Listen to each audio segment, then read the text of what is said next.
નમસ્કાર મિત્રો, આપ જોઈ રહ્યા છો VS ન્યૂઝ। સમાચારમાં વાત કરીએ તો રાજુલાથી અમરેલી જવાનો નેશનલ હાઈવે થયો બંધ।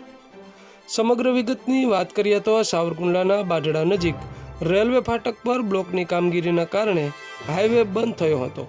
બાઢડા રેલવે ફાટક પર બંને તરફ 2 થી 3 કિલોમીટર વાહનોની લાઈનો લાગી હતી।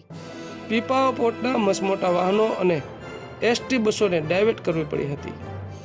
રેલવે તંત્ર દ્વારા અચાનક ફાટક પર બ્લોકની કામગીરી ચાલુ કરતા નેશનલ હાઈવે બંધ થયો હતો। બંને તરફ ટ્રાફિક જામના દ્રશ્યો સર્જાયા હતા। તો આવા અવનવા સમાચારો જોવા માટે જોતા રહો VS ન્યૂઝ રાજુલા।